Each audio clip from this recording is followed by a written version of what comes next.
You live.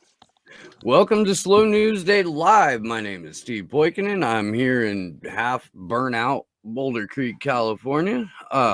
Working on getting that way myself. It's been a hell of a morning. I am joined by my esteemed and excellent co-host, Miss Lori Jones. How are you today? As good as I can be. No Yeah. bullshit, man. I went into work early this morning. It was 39 degrees at my job site. I had fucking like 40 some bags of concrete to pour, and that's also I could be done early and off because I had the censorship panel that we did with Combo Couch folks this morning or at noon. So this afternoon. Jason Burmis and I did that. It was excellent. You should check it out if you haven't. I like it when I go on the Convo Couch because they do talk about stuff that we don't necessarily cover here. We got to go into the Senate hearing on big tech. Did you see any of that shit? I saw clips of it. No cap, I wasn't going to get up at 7 after being up until 2 because that was the night that we were out going around downtown in LA with all the chaos from the Dodgers celebrations and the just like cartoonishly extra police response. So after all that chaos, I just wasn't going to wake up at 7 o'clock. I just watched the clips that they played on the Convo stream later that day. It was like... It It was like the deep state got the band back together. Yeah. And they went out on tour and it was greatest hits tour. Like, play Russian interference. All right, play Iranian hackers. You know, fucking communist China. Want to hear communist China? Big tech and everything. It was like Miami's big three, but instead of like LeBron James, you got like Mark Zuckerberg. It was something else. And fucking like aside from the fact that Mark Zuckerberg is clearly a lizard person, it's fucking just his defense, or I guess his whole thing about Section 230 was framing it, and Jack Dorsey did this too, framing it that censorship is a good thing actually because that's what allows for more voices to be on your platform. Yeah, it was weird. What? Yeah. By censoring people, it allows for, I'm seriously, that was an argument put forth in different ways by both Dorsey and Zuckerberg, and it was a complete fucking head scratcher. And I guarantee you that the people who were watching that for partisan reasons all walked away feeling justified that they back the right half of the duopoly, because that's essentially what it came down to. Was you had people on the GOP side who were barely asking questions, and all of their questions were framed in a partisan manner, and all of the Democrats framed their questions in a partisan manner. And this is freedom of speech on the internet. That's not a partisan issue. Or am I making that up? I mean, I don't think you are. But I'm your co-host, so. Yeah, but it does not mean you have to agree with me. It really doesn't. I did not put that in Glory's contract, y'all. I didn't. Glory doesn't have a contract. Contract is a Twitter DM. That's what it was. Yeah. It's actually in Sleepy Josh's contract that he has to agree with me. But you know. We can unionize Sleepy J. It's okay. I can count on one hand how many times I've disagreed with you. So. Good Lord. On that note, man, something happened today that, in my opinion, is far too late in the offing, but at the same time is still a 100% correct decision and benefits everyone. And that is Glenn Greenwald finally broke up with The Intercept. Yay! Woo! Yay! Glenn Greenwald finally broke up with The Intercept after not having like editorial control for years, and after everything that they've done to burn source after source after source. And yeah, I mean they're 3 for 3 on incarcerated whistleblowers, and he finally had enough. And what got him to the point to where he had enough was they tried to censor an article that he wanted to publish. And it was about Joe Biden and Hunter Biden and the emails that we've all seen that no one is denying the veracity of. The talking points are this is a Russian disinformation campaign, even though the emails are real. Yeah. And this is, the desperate attempt of Rudy Giuliani, who's the Donald Trump surrogate, to throw the election, even though it exposes the thing that you impeached Donald Trump over as being totally legitimate. And look, man, you guys know. Well, even before that impeachment was even a thing, Joe Biden already exposed himself on video bragging about getting that attorney fired. So it's like I don't know if you guys remember that or not, but Joey B gave a speech or was giving an interview at the Council on Foreign Relations, of all places. And yeah, man, he went full fucking the camera's on me, I better make this good, as Joe Biden is wont to do, and flat the fuck out admitted to extorting the Ukrainian government unless they fired the prosecutor going after the company that his son was mysteriously appointed to the board of, and paid like $50K a month or some shit like that, $58K a month to what, I guess, smoke crack in the Ukraine. I'm not entirely sure what his job was. But at any rate, I kind of want to get into the nuts and bolts of this resignation, and I gotta go. Which one do you want up first? Let's start with Greenwald's original resignation letter, because there's some really good stuff in there. Is that the one on? That's the second link, right? Was that the second link? I believe so. Yeah, the first one is the statement from The Intercept. Okay. The Intercept that reads like a jilted teenage lover. It's on. It's up there.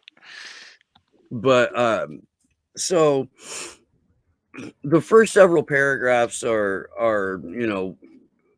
about The Intercept trying to censor him, and a little bit of backstory on the founding of The Intercept, and him sharing his concerns about the future. He does have kids, blah blah blah, and then it gets like good. Let's see, trying to find, where it begins with the current iteration of The Intercept is completely unrecognizable when compared to the original vision. Rather than offering a venue for airing dissent, marginalized voices, and unheard perspectives, it is rapidly becoming just another media outlet with mandated ideological and partisan loyalties, a rigid and narrow range of permitted viewpoints, ranging from establishment liberalism to soft leftism, but always anchored in the ultimate support for the Democratic Party, a deep fear of offending hegemonic cultural liberalism, and center-left Twitter luminaries, and an overarching need to secure the approval and admiration of the very mainstream media outlets we created The Intercept to oppose, critique, and subvert. As a result, it is a rare event indeed when a radical freelance voice, unwelcome in mainstream precincts, is published in The Intercept. Outside reporters or writers with no claim to mainstream acceptability, exactly the people we set out to amplify, have almost no chance of being published. It is even rarer for The Intercept to publish content that would not fit very comfortably in at least a dozen or more center-left publications of similar size, which predate its founding, from Mother Jones to Vox to even MSNBC. Those are some serious words. And what the fuck took so long? Like, okay, man, I'm not taking a swing at Glenn here. I'm not. I'm okay. I'm taking a little swing at Glenn here. Just a little love push, love tap. I think Yeah, I think I had the wrong one up. Okay. Whatever. But The Intercept has sucked out loud since like 2015. I mean, it just sucked. And the people that they have brought on and given column inches to, everyone from fucking Mehdi Hassan to Ryan Grimm to fucking Lee Fang and fucking Bree Gray even. Yeah. Like, it exists as basically what Glenn was talking about. Like, you know, in the Blues Brothers, they go into that dive bar, Bob's Country Bunker, and he's like, "What kind of music do you play here?" And the bartender says, "Oh, we got both kinds, country and western." And like The Intercept had both kinds of viewpoints. They had, you know, establishment liberal and just slightly left of establishment liberal, and everything else was just vacant from the pages. I don't know why it took so long. I don't, man. I don't. And I understand that there are a lot of people that don't pull the trigger on something like this. I mean, this is his baby. He co-founded he did help like found it and everything. So it's kind of understandable from that perspective, but at the same time, he knew. And look, I understand that Glenn Greenwald didn't have personal control over the editorial decisions being made by the Intercept, but he's got to be on the board. He's a founding member. At some point, you would think that him and Scahill and I'm going to say her name wrong, but Poitras, I don't know. I think that's right. that's the best it's gonna be. Yeah, that's as good as it gets. Laura Poitras, one of the co-founders, like, and we don't know for sure. So that, I mean, I could be going after him for something that happened here. But like, wouldn't you think that the three co-founders would be like, "Hey, we need to talk after the first source went to jail?" Or at least the second source went to jail. And he does bring up Reality Winner and the handling of that information in his first statement. And in this, by the way, Glenn is publishing on Substack now. And makes it clear in his resignation statement that he's already been talking to people about starting another media outlet. Okay. You said up front that you and Scahill and Poitras ceded editorial control so you could focus on your journalism. Are you going to do the same thing again? Are you going to bring in and allow for a media space to be created that looks no different than fucking The Nation when Aaron Mate doesn't write in it, or fucking Mother Jones all the time, or anything that Marcos Malitzis has a hand in? Like, I hope not. Can we wildly speculate as to who the people are that Glenn has been talking to about forming a new media outlet? Yeah, it might be fun. I feel like your guesses would be better than mine. He mentions Matt Taibbi a lot. He's been talking about Matt Taibbi a lot today. And he even noted that Taibbi has had to publish a few things on Substack because they didn't make it past Rolling Stone. So I see that being a possibility. But as to who else he may be talking to, I have no fucking idea. Yeah. I gotta wonder though, like, I mean, there's a number of fantastic journalists out there, truly independent journalists, and I have a sneaking suspicion that Glenn is not talking to Eva Bartlett or Vanessa Beeley or Whitney Webb. But I could be wrong about that, and I hope I am. I do. Or I hope I am. You know, we'll see. Getting back to this resignation letter, though, there's I don't know what the fuck that was. That was my computer. Okay. Okay. He says,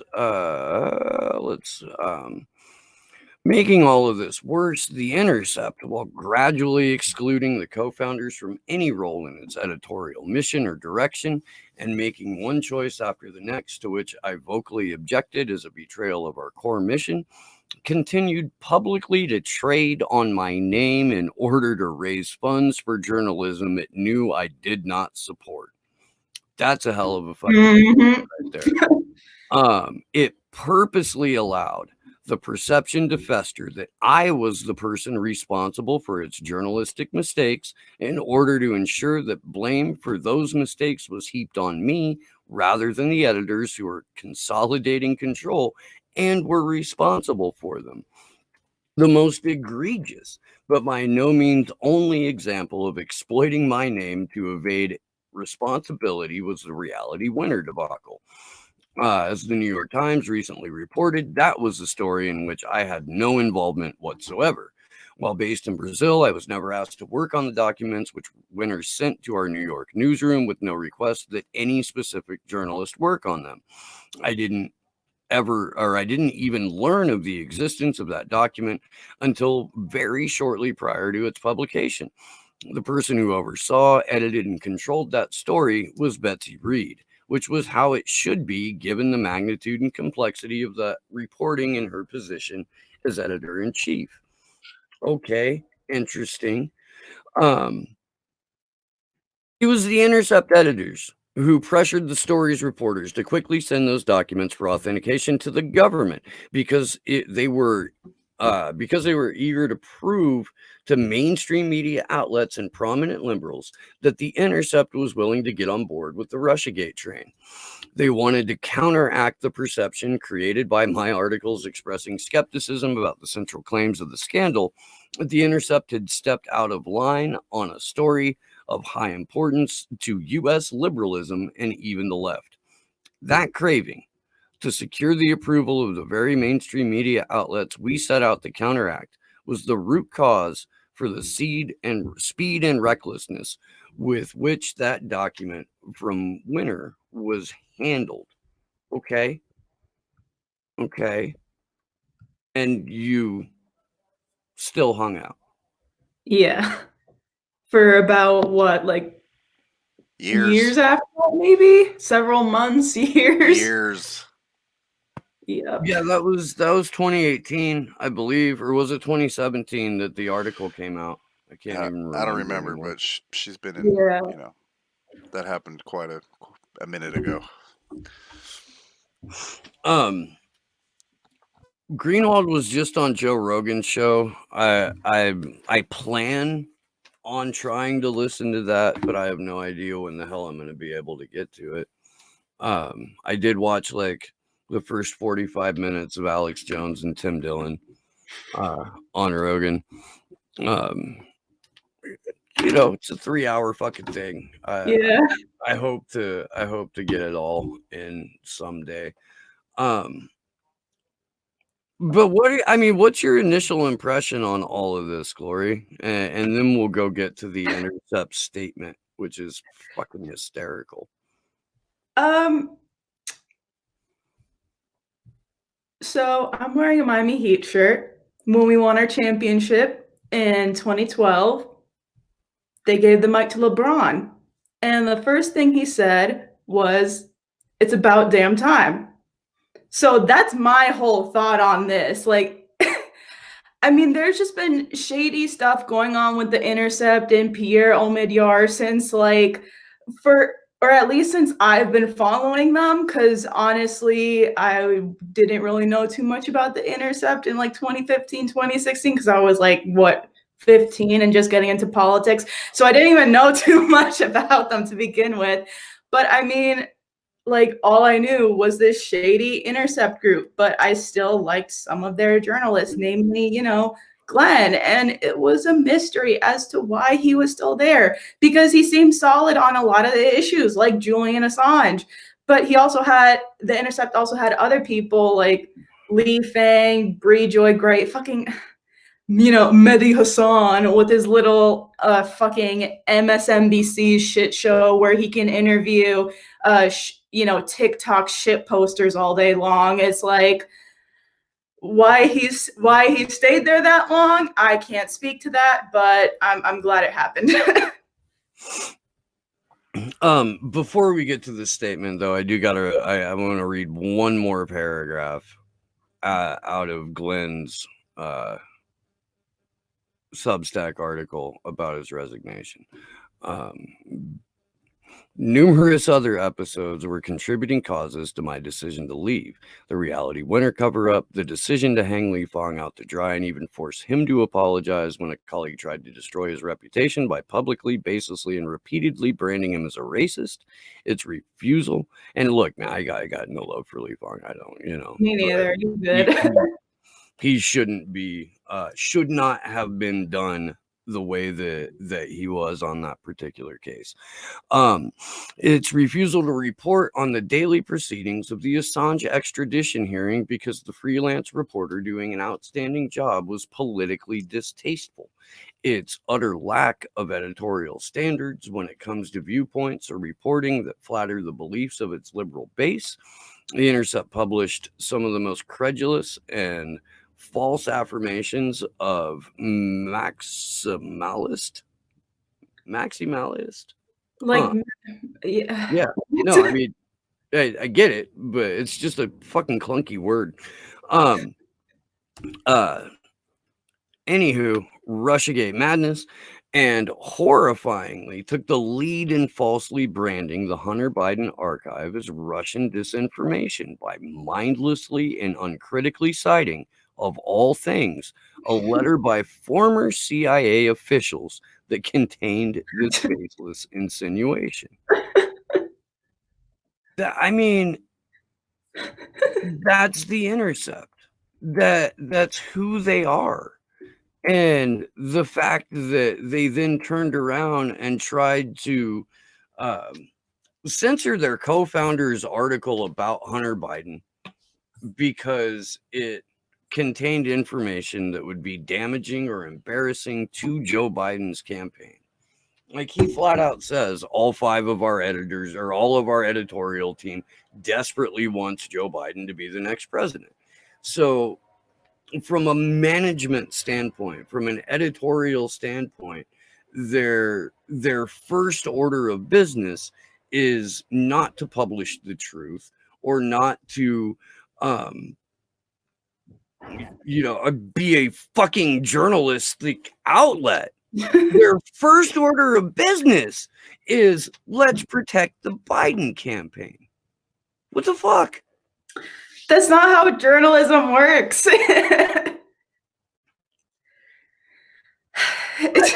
Yeah, dude. It's so good for him for bouncing.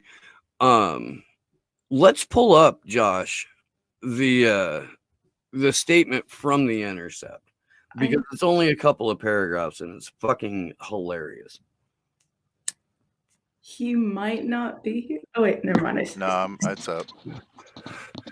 So Glenn Greenwald's decision to resign from The Intercept stems from a fundamental disagreement over the role of editors in the production of journalism and the nature of censorship. Cap. Glenn demands the absolute right to determine what he will publish. That's the second fucking sentence. Okay. In the first sentence, they lie about his contract. They lie about the contract that they had with him. Glenn makes this very, very clear. And in the second sentence, they lie again. Let's the third sentence. I want to get through a paragraph before I deconstruct it. I'm gonna try without like editorializing or anything. Just gonna need some prayers for this, boys and girls. Gonna need it. He believes that anyone who disagrees with him is corrupt, and anyone who presumes to edit his words is a censor. Thus, the preposterous charge that The Intercept's editors and reporters, with the lone notable exception of Glenn Greenwald, have betrayed our mission to engage in fearless investigative journalism because we've been seduced by the lure of a Joe Biden presidency. A brief glance at the stories The Intercept has published on Biden will suffice to refute these claims. How much do they hate their audience, Glory? How much do they hate their audience? Quite a bit. Just a little bit. Before I go to the rest of the statement, though, I want to like real quick just try and find the thing where Greenwald explains his contract. That may be in the other article. I think that's the first one I was showing. Let me see. Yeah. At any rate, we'll get to it. But I mean, in every fucking sentence in that paragraph, you are being lied to. Like I just the contempt they have for their readers is fucking horrific. Moving on. The narrative Glenn presents about his departure is teeming with distortions and inaccuracies, all of them designed to make him appear as a victim rather than a grown person throwing a tantrum. It would take too long to point them all out here, but we intend to correct the record in time. Oh God, I can't wait for that. That's spook speak for we're never going to follow through with this. For now, it is important to make clear that our goal in editing his work was to ensure that it would be accurate and fair. While he accuses us of political bias, it was he who was attempting to recycle the dubious claims of a political campaign, the Trump campaign, and launder them as journalism. We have the greatest respect for the journalist Glenn Greenwald used to be, and we remain proud of much of the work we did with him over the past 6 years. It is Glenn who has strayed from his original journalistic roots, not The Intercept. This reminds me of I won't say it on there. I'll say it in chat. Okay. The defining feature of The Intercept's work in recent years has been the investigative journalism that came out of painstaking work by our staffers in D.C., New York, and across the rest of the country. It is the staff of The Intercept that has been carrying out our investigative mission, a mission that has involved a collaborative editing process. We have no doubt that Glenn will go on to launch a new media venture where he will face no collaboration with editors, such as the era of Substack and Patreon. In that context, it makes good business sense for Glenn to position himself as the last true guardian of investigative journalism and to smear his longtime colleagues and friends as partisan hacks. We get it, but objective facts, and The Intercept's record of fearless, rigorous, independent journalism speaks for itself. They rigorously get whistleblowers locked up. You what now? I said they rigorously get whistleblowers locked up. Yeah, Yep. yeah, Where whistleblowers go to get caught. That's their record. yeah.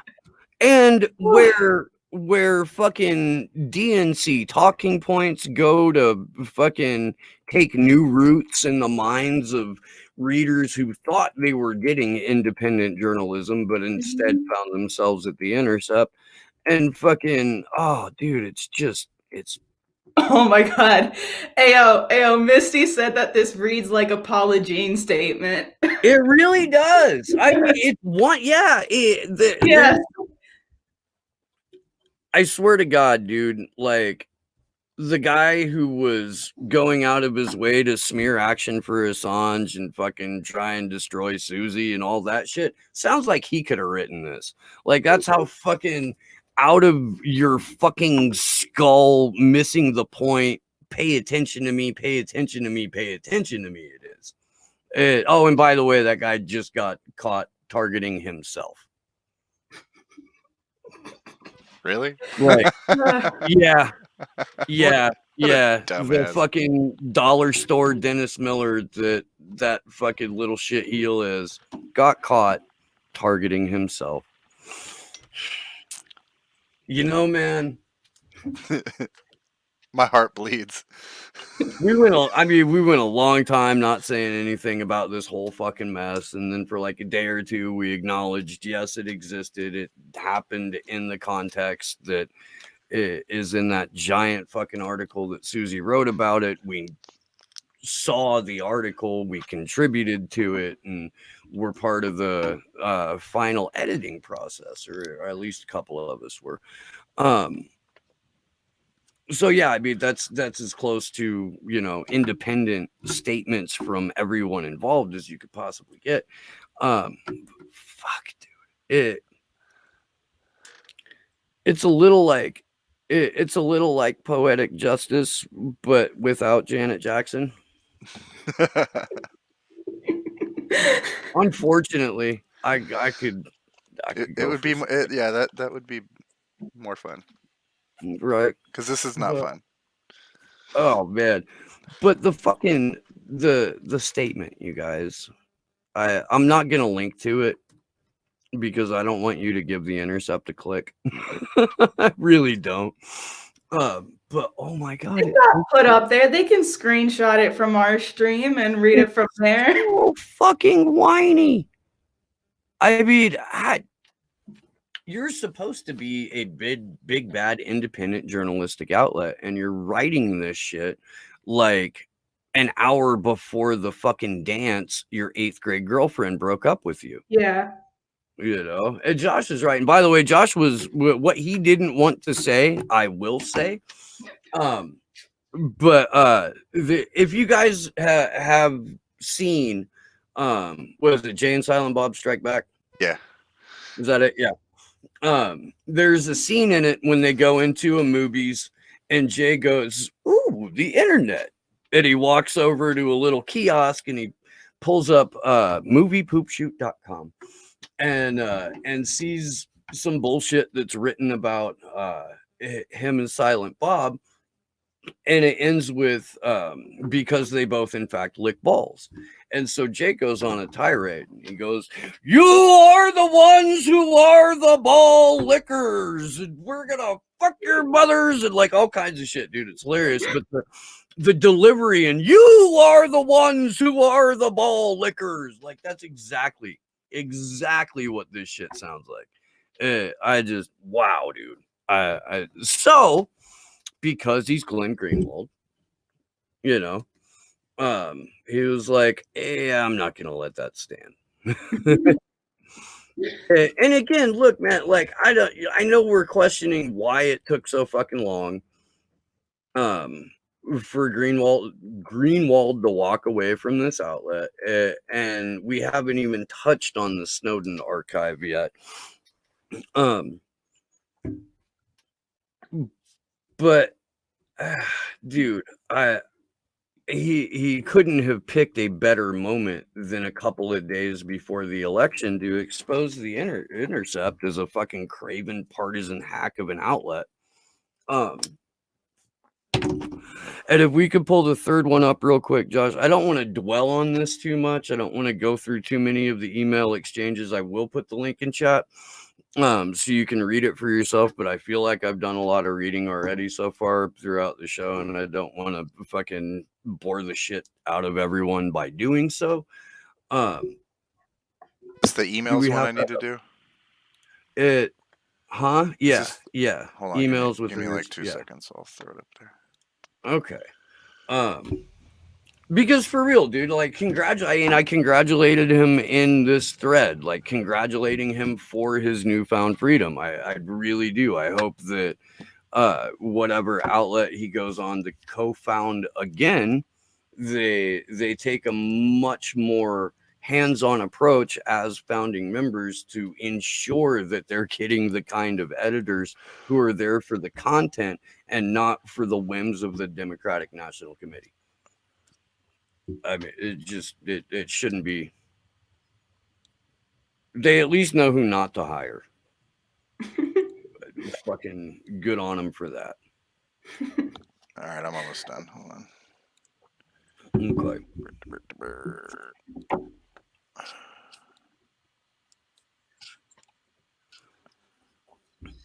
Oh, and by the way, since we're all here right now, we could and this is the last thing we're covering on Greenwald before we get to the Instagram censorship. This might as well turn into an AMA. So if anyone has any questions, go ahead and throw them into the chat. Wait. So, God damn it. Okay. Following are the communications I had over the last week with Intercept editors regarding my article on Joe and Hunter Biden, which they refused to publish absent the removal of all sections critical to the front-running Democratic presidential candidate, whom they uniformly and enthusiastically favored. Final exchange. So here's what I want you guys to take away from this, because I really don't want to go into the emails themselves. It's basically defending points and bickering, and we've already talked about what those points are. He says, recall that under my contract and the practice of the Intercept over the last 7 years, none of my articles is edited unless it presents the possibility of legal liability or complex original reporting, and not one of my articles in the last 15 years, published with dozens of major media outlets around the world, has ever been retracted or even had appended to it a serious correction. This article should never have been subject to the whims and views of editors at all, let alone this heavy-handed attempt to protect Joe Biden. And I actually knew this. I knew that Greenwald had in contracts with both Salon and The Guardian a clause that says you can't edit me unless there's legal liability, or the nature of the reporting has so many sources and so many different angles that it becomes too complex on its own, and it has to be pared down a little bit. I would love to have that contract if I ever decide to write again. I would, man. Jones, I know you got thoughts.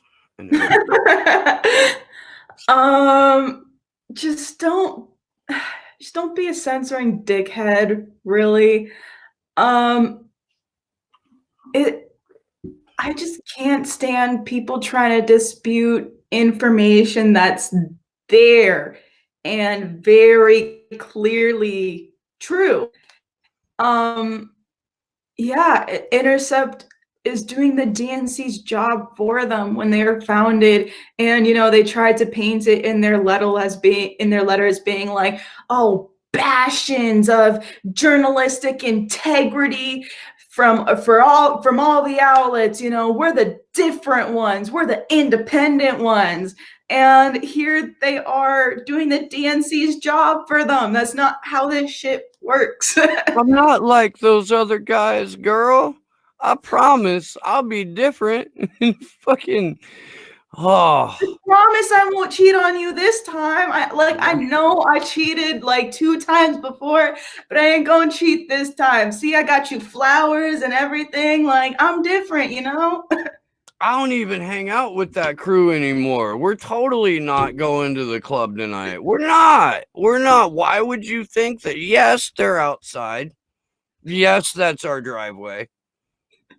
Yeah. Okay, so just because it looks this way, fucking. I mean, dude. Real quick, I want to say this before we move on to the Instagram stuff. A lot of people have a huge problem, myself included, with the fact that The Intercept only put up 5% of the Ed Snowden archives. Again, it doesn't appear that Greenwald himself had any proprietary control over those whatsoever. This is not an attack on Glenn Greenwald. This is a fucking statement to Edward Snowden. Ed, nobody fucking believes that the only fucking copy in existence in the world of that data you gave to The Intercept at any point in the last 7 years. You could have had the full archive published anywhere else. You had the will to be a whistleblower. What happened to the will for a complete set of that data? Just curious. Kind of like to see the whole thing. Me too. Ed, if you watch Slow News Day,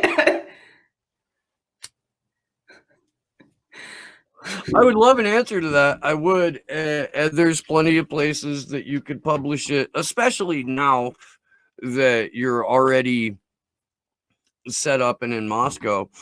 Plenty of places you could have done that. Like, I don't know, WikiLeaks. You could have gone to them originally and had 100% of your material published, and it would have been treated with the care and courtesy that it deserved. But you know, we are where we are, and where we are is not having access to the Snowden archive anymore. Yeah, they only got through like a couple of percentages worth of material in the Decipher You series, and that was exhaustive and incredible. Like, we should know. We should. Ed, if you're watching, listen to this man. I'll even say please. He never says please, Ed. He's normally not this polite. I do. I'm normally not this polite. Oh my God. So in our massive, exhausting pre-production meetings that we have for this show. Shit.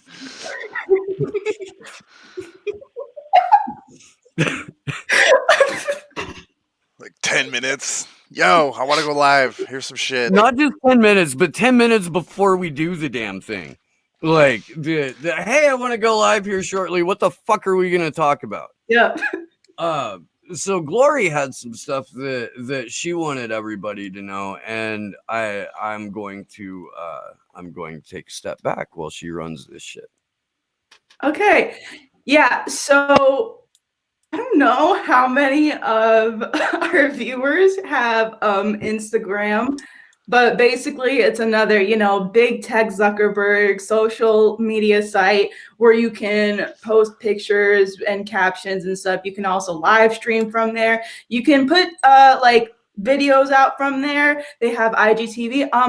But the problem is right now they're in the process of censoring a lot of big LA-based activists, and basically what they are known for is live streaming from protests so we can get not only, a real-time depiction of the police response, but also just letting people know where we are, because a lot of what these activists do is they live stream from these places being like, hey, we're at their intersection of Pico and 8th Street downtown, come, we need numbers, the cops are forming a kettling line.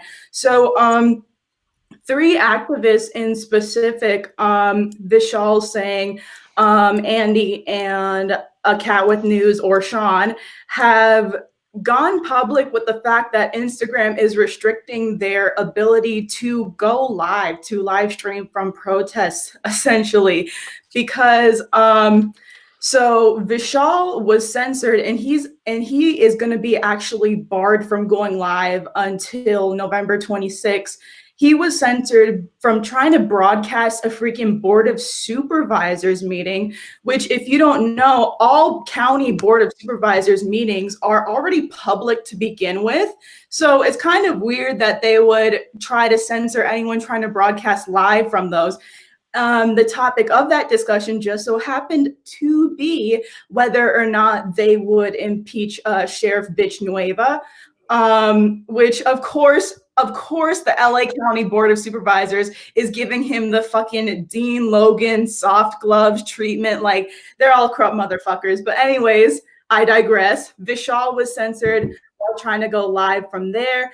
I have another friend, Andy, and he was trying to go live from Pasadena to tell people to come through and prevent the Anthony McLean vigil from being taken down, because he was killed by Pasadena PD, and they have a vigil for him that's right next to the park. It was a small vigil, and the police took it down. So essentially what they tried to do was they put up the vigil, and then he tried to go live to ask people to come and make sure that the vigil doesn't get taken down. And lo and behold, Instagram censors him as well. And then same thing as well happened to another activist, Sean, who frequently live streams from protests, this time from a Fred Williams vigil, who was the most recent victim of another LASD murder. What's really weird about it is every time Instagram censors these people, they say that they're restricting them to protect the community, which is really, really weird. When you consider the fact that they're trying to protect the community and themselves by informing them of what the hell the police are doing, because that's the whole consensus behind doing these live streams, is always film the police, so you know what's up, you know what's going on with the police response, and you know where people are, really. And they're being barred from live streaming. This is coming after months of Instagram also putting out their, latest misinformation campaign to try and get rid of any opposing narratives to the official narrative. Like when the Wayfair scandal happened, anytime you posted about Wayfair on your Instagram story, immediately popping up is, hey, do you want to hear what the real answer of this story is? This may be spreading misinformation. And lo and behold, where did the fact checking come from? It came from Wayfair themselves. And so that's the Wayfair scandal. They've also been pushing so much stuff regarding fact checking, the mail-in ballot situation, and also the coronavirus situation. Like, God forbid you say anything going against coronavirus on Instagram. And it's just coming it's really rearing its full ugly head now, as they're literally censoring activists and preventing prominent activists from live streaming from protests, because these three individuals that went public about being censored by Instagram, they have thousands of followers. So thousands of people rely on them for coverage of the protest, for unedited coverage of the protest, you know, and just to know what's going on and where it's happening, especially. And now that can't happen. And also in recent news, LA Times actually just recently reported that I think it was LAPD or LASD, they were given new approval to be able to, you know, obtain their own footage of the protests from their little stupid helicopters that always fly around super low while we're out protesting. So not only are they censoring activists who are, you know, broadcasting unedited, uncensored footage from these protests of police response, but they're also letting the police push out their own bullshit while continuing to surveil us. So anytime you little Rose DSA fucks want to go on and on about censorship, want to go on and on about, oh no, I'm only for censoring Alex Jones, you know, I'm only going to do this, like Anna Kasparian. You want to censor these people? Fuck you, Anna, because guess what? You're located in LA. You want to see what's happening to us in LA? We have the boot of the surveillance state on our fucking necks right now because of all this censorship bullcrap, and it's just making things a million times harder now. So yeah, I don't know how many of y'all have Instagram, but they're basically doing the same thing that the rest of big tech is. I just have examples. So see. I mean, IG is it's a Zuckerberg platform. So of course they're going to have the exact same little cabal of demons that, you know, tell you what is and isn't allowable speech. Don't they get their cues from fucking Kissinger and the Atlantic Council and shit? Yeah. Mm-hmm. Yeah. Because, you know, fuck when you're Kissinger. after the truth, it's Henry Kissinger you want to listen to. By the way, we've got like 75 or 80 people on the live stream right now. I am going to throw a party annually after every year on the anniversary of Henry Kissinger's death, if I outlive him. And all of you are invited. I do not have access to adrenochrome, so it's possible that Kissinger will outlive me. I also have shitty healthcare.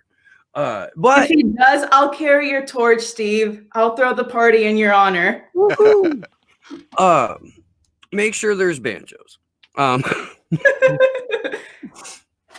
Kissinger's death requires a lot of banjos, I think. Playing metal.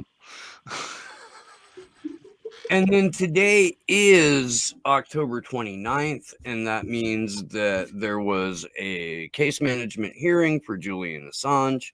I'm going to screen share this because we didn't get it ready for pre-production. Do it live. Do it live.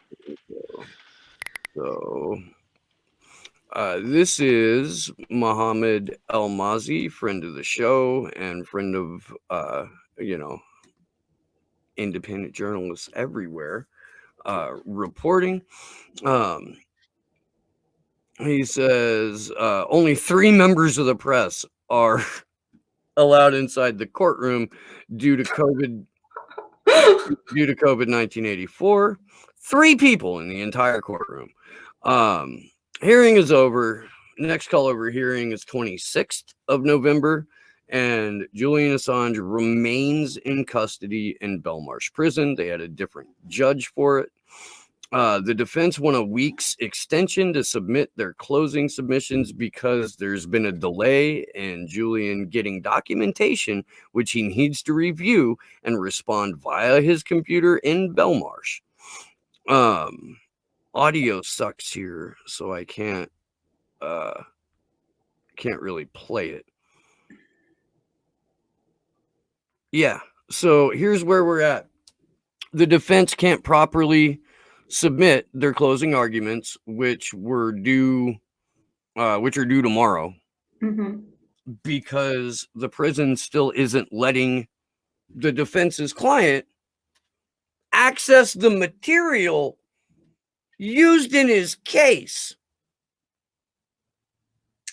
Steve, I'm sorry. I just can't hear you over all of this powerhouse democracy, this justice, like liberty and justice for all. These bastions of Western democracy. It's just real amazing to watch. This comes on the same day. Just as long as we're rolling with the UK as a beacon of freedom and hope and democracy in the world, same day that Jeremy Corbyn was suspended from Parliament for anti-Semitism.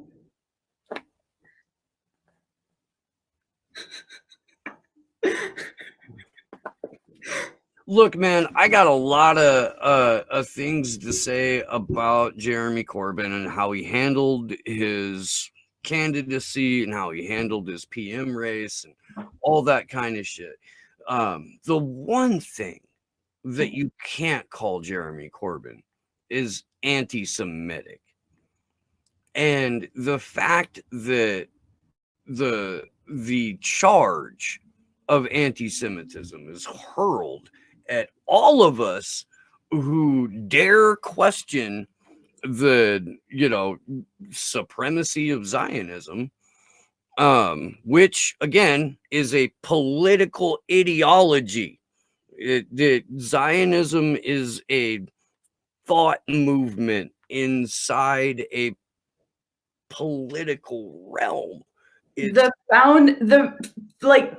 founders of Zionism as an ideology literally used colonialism to describe their ideology. Like, they're open fucking colonialist here. That doesn't even get into the fact that there's a damn near genocide that they're doing to Palestinians right now. That's just absolutely appalling. But God forbid you want to talk about a kid in Gaza getting sniped when he's 300 meters away from the wall. God forbid you want to talk about that. Shit.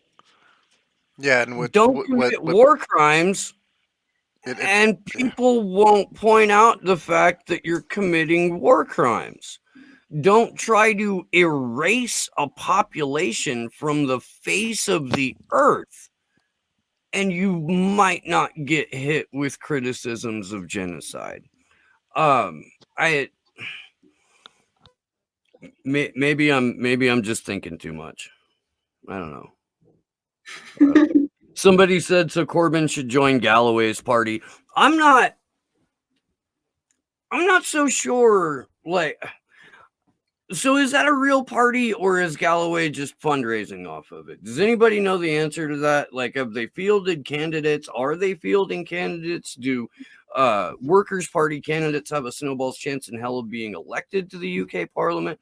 I need to get a Brit on for that.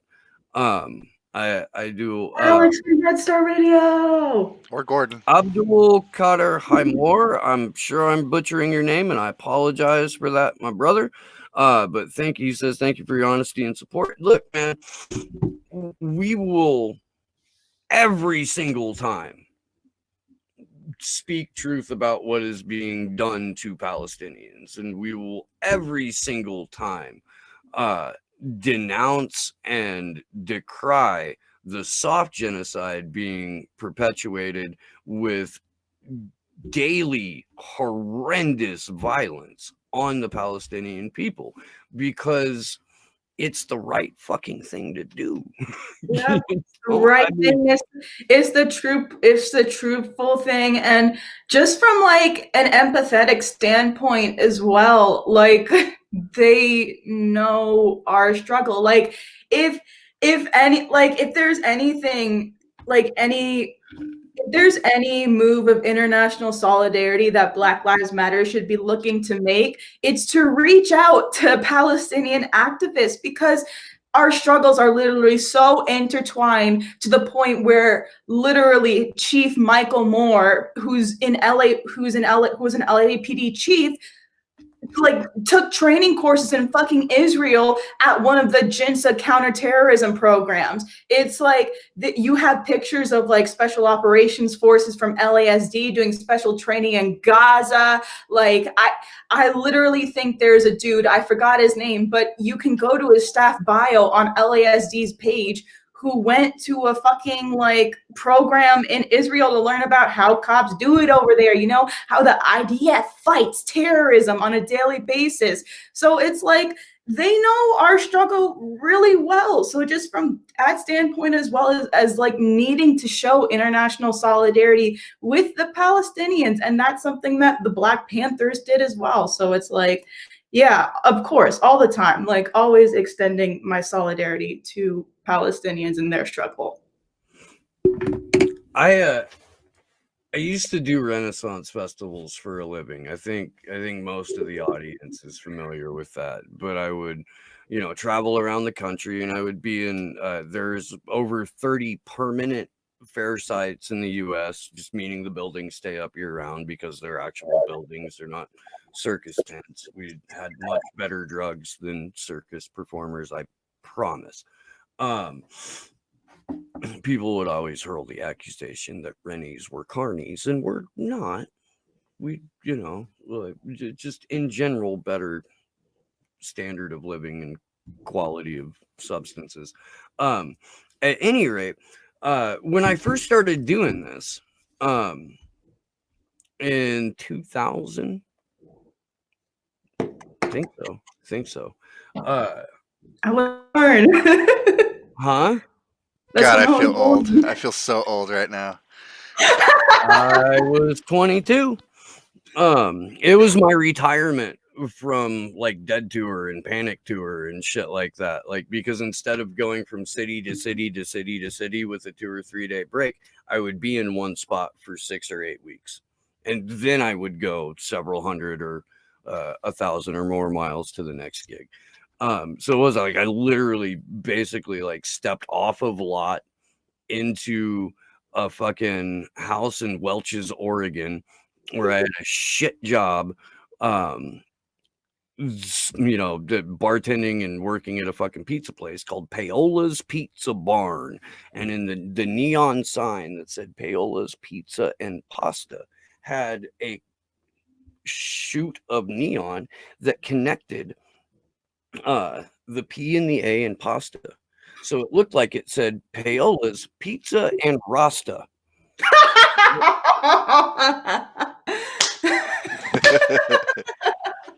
Rastafari. There was not a sober person that worked at that restaurant, including the owners and management. Before I get too far off course, I actually did briefly work at Rasta Pasta in Fort Collins, Colorado, and did work one day in the Breckenridge store too. It was the last day that I worked for Rasta Pasta because I signed for a package for the owner. And we're supposed to open and inventory all food supplies. And so this was packaged in a food supply container, and it was in fact a jar of peanut butter. And I was like, why the fuck does this restaurant order peanut butter? We serve pasta and jerk seasoned chicken. That's cocaine. Oh, good times. So I discovered this and did a fuck ton of the owner's coke and got fired. But anywho, when I very first became aware of what a Renaissance Festival was and decided that I would in fact go hop in a truck and drive from the base of Mount Hood, Oregon to the East Valley Desert in Arizona, we stopped on the way right outside of Oakland, Piedmont Hills, fucking super rich neighborhood where a couple, that the guy who brought me on the road, he knew and was friends with. And we needed to crash on the way, help remodel the place, blah, blah, blah. At any rate, she was currently in Palestine.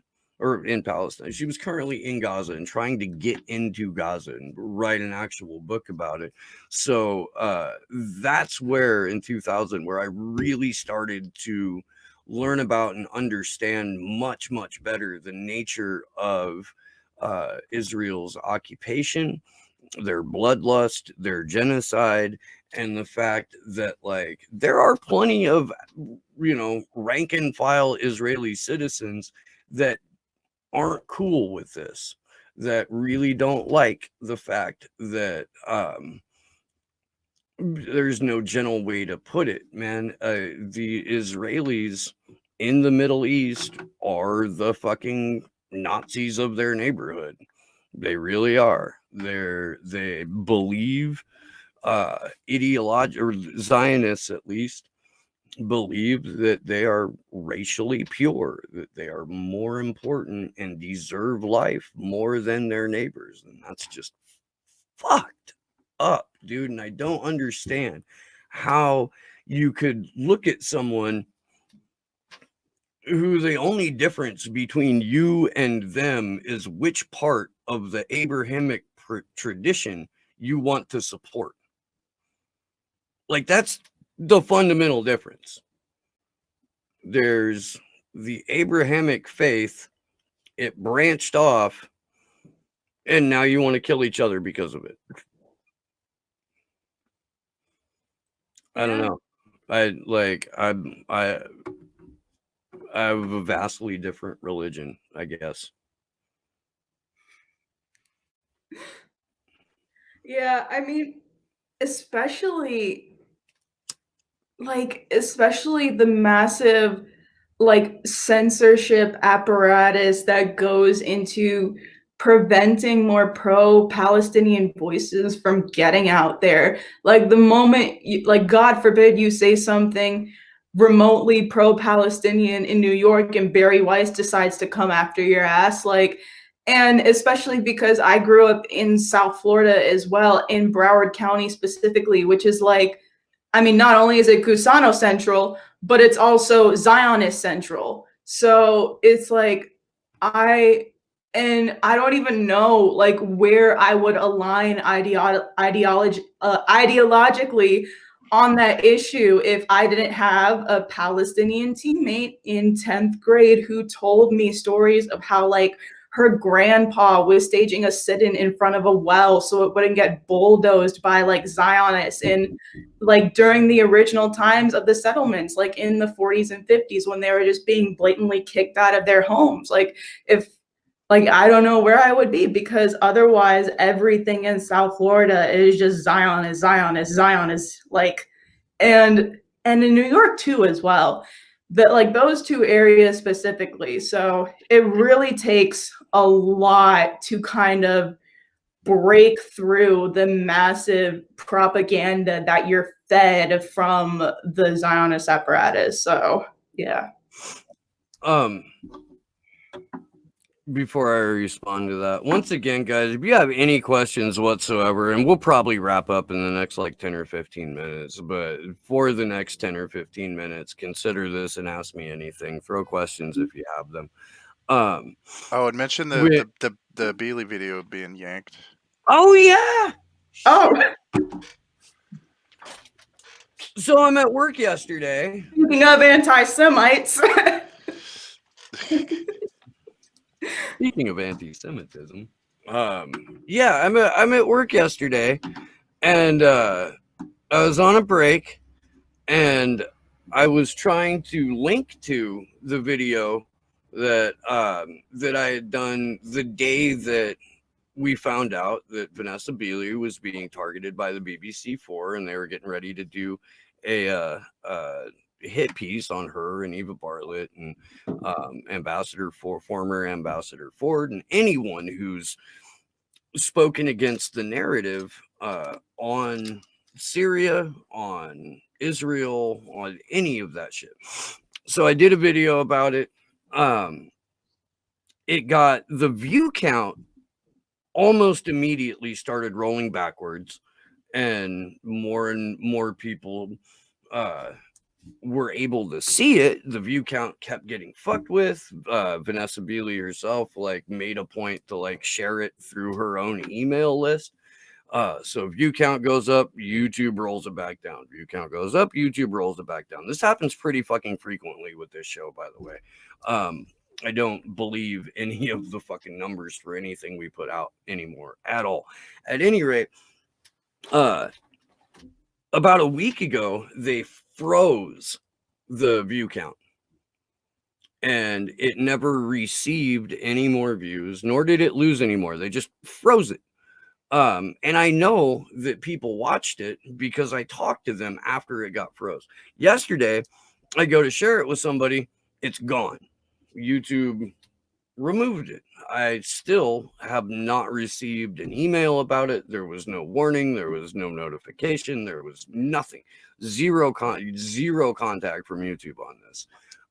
What's crazy is that they left up the Free Assange vigil that we had done later on in that week with Vanessa Beeley and Eva Bartlett. That's still there, I think, or at least it was before we started live streaming.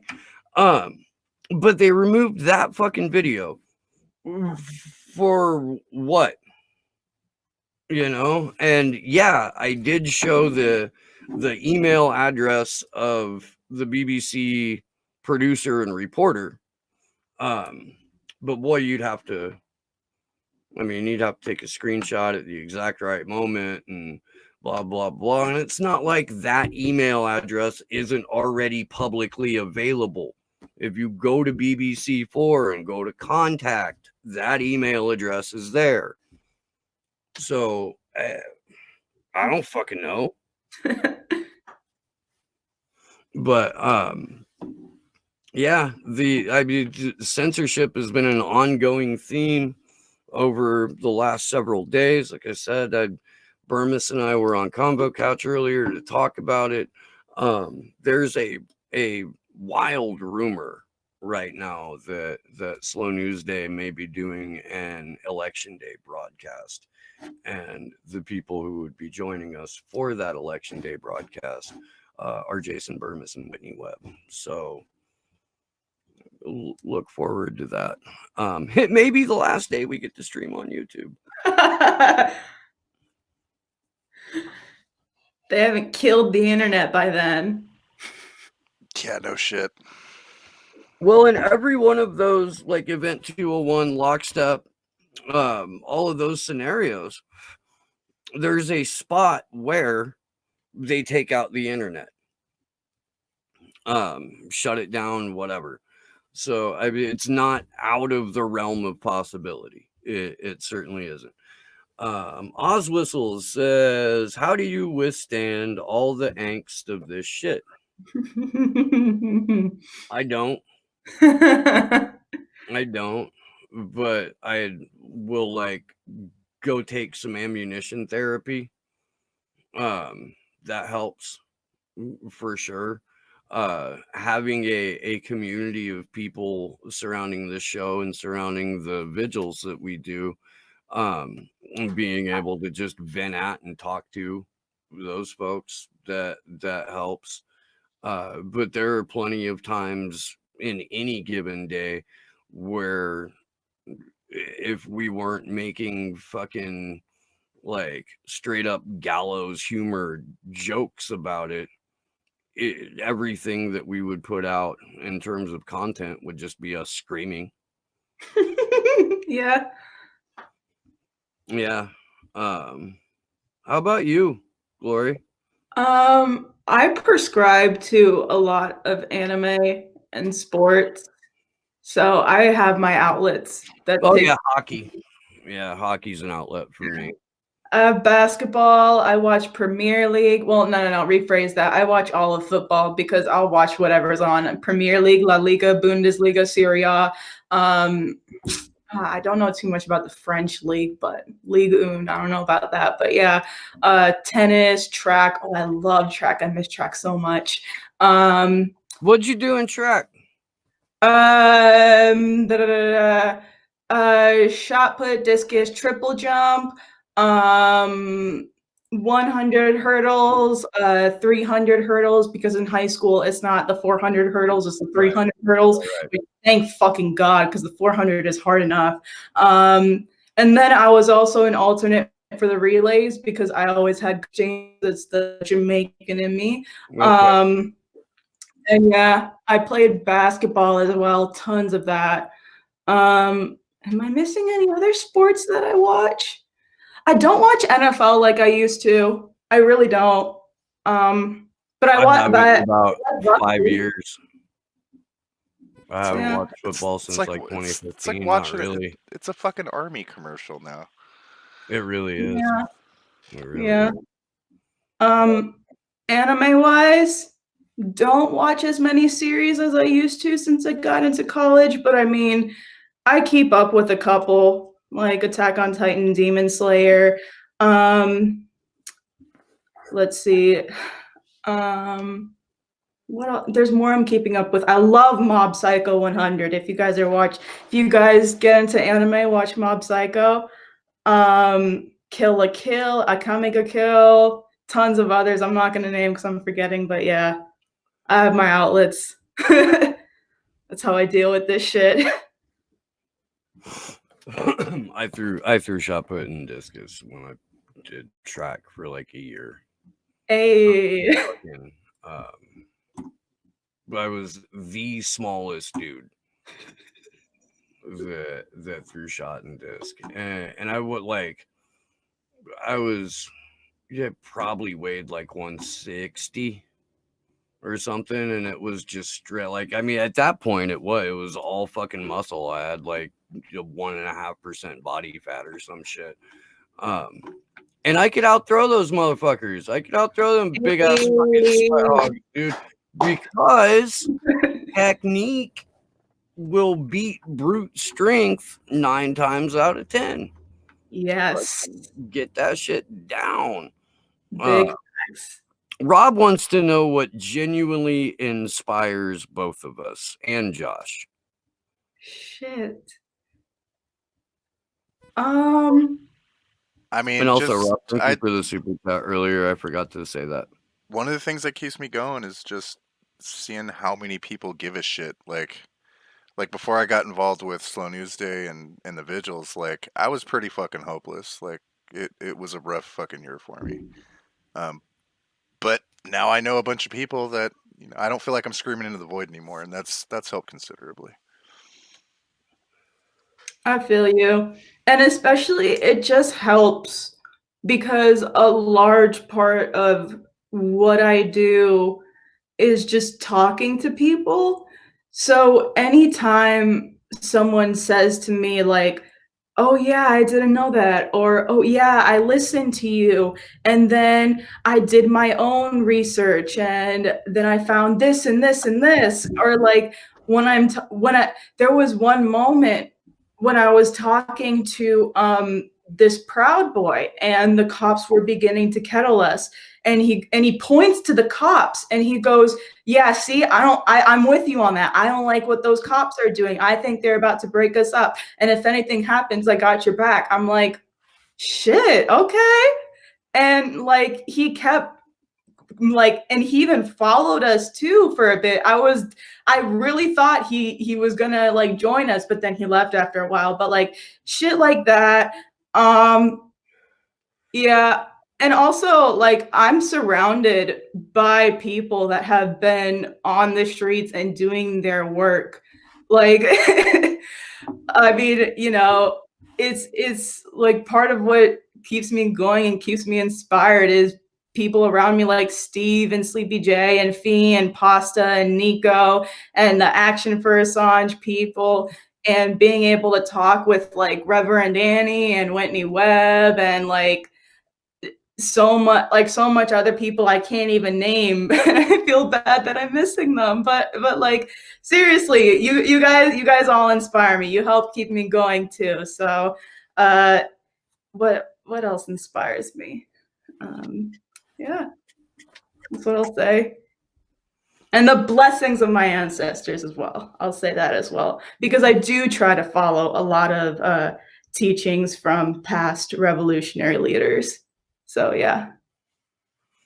The whole reason I'm doing this shit is because I have children, and I am fucking petrified about the world that they will inherit. I'm with you on that one too. That's why I started well, that's why I started Slow News Day, but it's like the major reason why I got involved with Action for Assange, and why I am doing everything that I am on that front. Which, by the way, December 10th is Human Rights Day. Action for Assange is planning a couple of different events for that. I think we're trying to put something together in DC. I know that I will be in Denver for an event there that I'll be speaking at. If you're in the Denver area, please come out. I have no idea what time or where it's going to be yet, but we got like a month and a half. I've thrown stuff together on much less time. If you would like to host an event for Human Rights Day, please get a hold of us and we'll help you in any way that we can. Info at actionforassange.com, I think. Yeah, it'll get there. Yeah. Yeah, man. I mean, so being a parent aside, I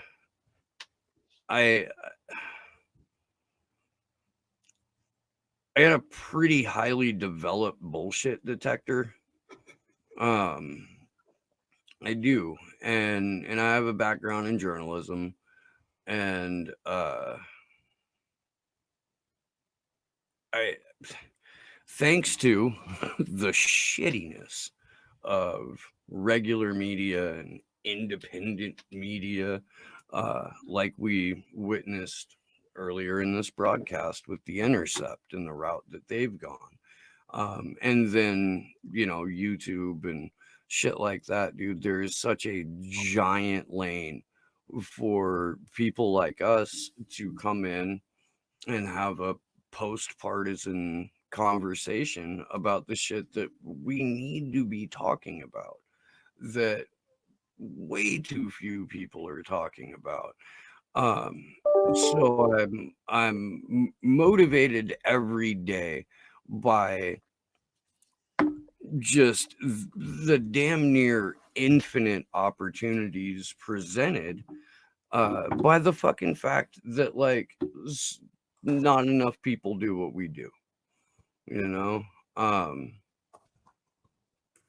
then I will, and I normally credit Clean LSD and Coast to Coast AM with Art Bell for a lot of how I got to be this way. But I did, was a teen in the 1990s when we had good clean acid and Coast to Coast AM with Art Bell. And we had real punk rock and we had real hip hop. And like I remember when about the only white kids you saw at hip hop shows were kids like me that had a fucking mohawk and like a bunch of fucked up patches on a fucking vest, and like, dude, that's, it hadn't completely been fucking destroyed or co-opted by both white America and the fucking music industry demons. That doesn't mean there's not good hip hop out now. There is. You just got to dig for it. You do. Which, by the way, I need to have R.A. the Rugged Man back on the show because that was fun as fuck. Do we have any more questions? I'm trying to find.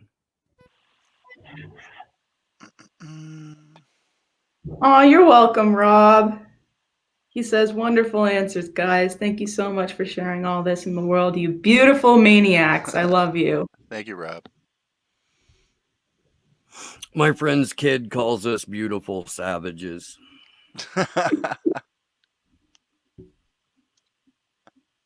That's And awesome. has since she was like 6.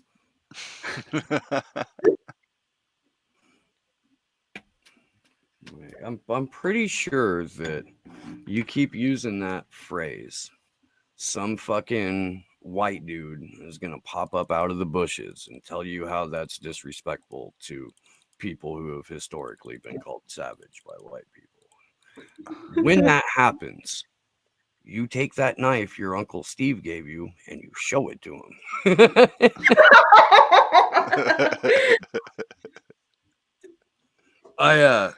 It's funny because I actually do have like an Uncle Steve that's not Steve Poikinen. His name is Steve LeBeau, and he's actually stat guy for the Miami Heat. So like I got to see their championship ring and everything. Yeah. Has he given you a knife? No. You should. Everybody should have a knife. I bought knives. I have one. I'm not going to disclose on YouTube what kind or where it is. I basically, like, since I'm a fucking kid, have rolled around with at least one knife on my person at all times. It's just fucking. I think you should. When we were in DC, I bought the girls' knives so that they could have them too. And yeah, you never know when you might have to cut a motherfucker. Yeah. You never know when you might have to go razor brigade on some punk asses. That's why.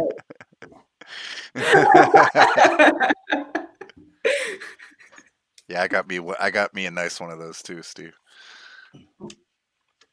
Was it right after the Reverend Annie interview where she shared the story of the razor brigade? Nah, my late mother bought it for me years ago.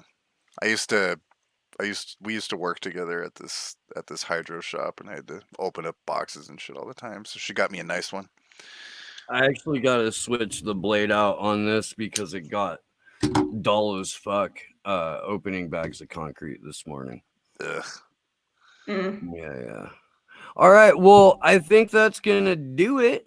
I want to thank everyone for hanging out with us, and fuck, man, I love you guys. Rob, thank you for the super chat. Starting Sunday, because it will officially be November, for the first half of the month, Slow News Day super chats are going to go to the Commander X fund.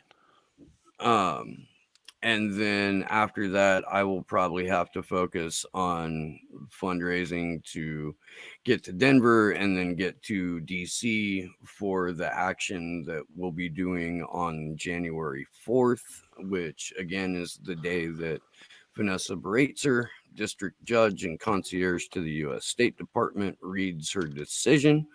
Oh boy. Yeah, I mean, really, dude. Like, I know I've said this a couple of times, but I can't convey enough like how hollowed out my gut felt the very last day of Julian's hearing, when it dawned on me just how much work we had ahead of us in a relatively short amount of time. Expect some cool and fairly big things coming out of coming out of the UK in the next month in terms of awareness raising campaigns. I've been talking to some of the people that put together the Free the Truth events, and we're trying to get something cooking. And I look forward to losing more sleep and shuffling more shit around so that I can be a part of that. What you got, Glory?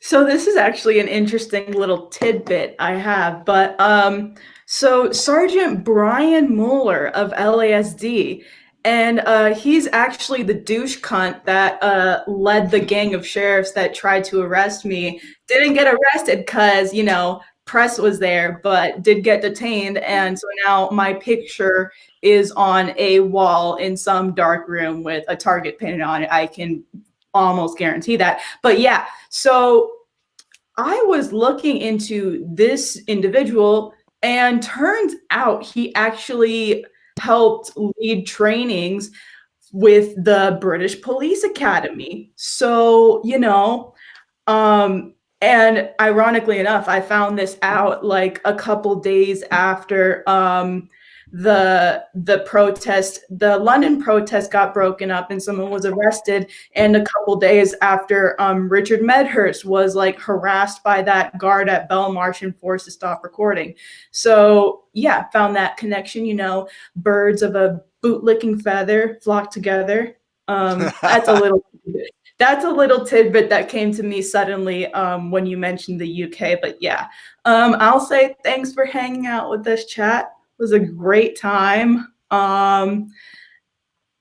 Yeah, free Julian Assange. We're gonna keep staying on people's ass about that. The like the closer we get to the case, the more like the more urgent it's gonna get, and the less nice I'm gonna be, and the less I'm gonna hold people's hands through it. So like you can either get the understanding and patient glory, or you can get the glory that you saw in that Zoom meeting with Sheriff Villa Dusheva. So you can get one of those two glories. Just stay and support Julian Assange now, and I won't bother you too much. So Yeah, okay. if anybody didn't watch that, check it out on the Convo Couch. She that I swear to God, that guy shit his pants. The look on his Yeah. face was Oh, classic. yeah. Yeah. No, Josh and I were watching that in real time. It was I'm fucking. glad you were. The It, fact that you were in the chat helped keep me sane, because literally after my first sentence, I just saw red. Like, well, he was. I like nobody. He must have not been told like who he was gonna be talking to, because he really tried all of the standard fucking weasel worded talking points that are acceptable with, you know, regular media, and also several people in indie media. Like that shit flew until he got into that room with you all, and fucking dude, he really did, like, he looked like someone straight up shit in his cereal. He was fucking I'm glad. not comfortable, so yeah, go to the Combo Couch and watch that if you missed it. That's good shit. We will see you, what the fuck day is it? Thursday. See you Saturday for a Halloween free Assange vigil. I don't know if you guys were around for this last year or not, but on the Halloween show last year, we made Andrew shave and he dressed up like Jimmy Dore. Taylor did absolutely nothing and pretended she was Tommy Lauren. It No, worked I think though. she did something minorly different with her hair, and that was how we were supposed to know she was being Tommy Lauren. I dressed up like Galloway, and I even brought a horrible Scottish accent with me. Don't And forget. Sean Yeah, O'Brien dressed up like a hot dog. it was great. Oh, and by the way, Sean O'Brien will be joining us Saturday for the Free Assange Vigil on Halloween. Again. Yay. Steve, you should dress up as James Lewis QC. You know, plans are being made. I have yet to go get a costume, but because we don't have Kendra this weekend, we either need to find a fourth co-host or we need to alter our plans. But something cooking. Yeah. And what was I gonna say? Oh, Sunday. Yeah. We have a live show on Sundays. No, really? 10 a.m. Pacific, 1 p.m. Eastern. Joining us will be the one and only Jared Beck. Ooh. 2 days before Election Day, we're going to have the attorney who brought forward the DNC fraud lawsuit, along with his wife and Tim Canova and Nico House. So Jared will be on with us. Maybe Elizabeth Beck. I'm not entirely sure. But Jared for sure will be there. And then the following week, I'm going to tell you now because I'm pretty fucking stoked on it. The following week, we will have Juan Passarelli and Vanessa Beeley. And looking forward to that. And it'll be a full week after the BBC4 hit piece has been aired. So we'll all have plenty to talk about. Until then, big thanks to Sleepy Josh on the ones and twos, Glory Joe. Yeah, Sleepy J. Woo! Thank y'all. We love you, buddy. We do. And again, man, just thanks for watching and hanging out. Don't know how much longer we're actually going to be allowed to be on YouTube. So now is the time to sign up for your free Rockfin account. If you are currently a patron of Slow News Days, cancel that shit and support me on Rockfin. It works out better for you because A, I put content on Rockfin, and B, your $9.99 a month to Rockfin gets you access not only to the premium content we put out, but everybody else's premium content as well. Whereas on Patreon, you have to throw X amount of dollars per creator in order to see the premium content or additional content. I would rather not do that to you. I wouldn't. And you don't have to endorse this show. You can endorse anyone you want. But you know, if you decide to, stoked. So we will see you Saturday, hopefully, Sunday, hopefully. My God, dude, the conversations I've had with Jared Beck are fucking epic.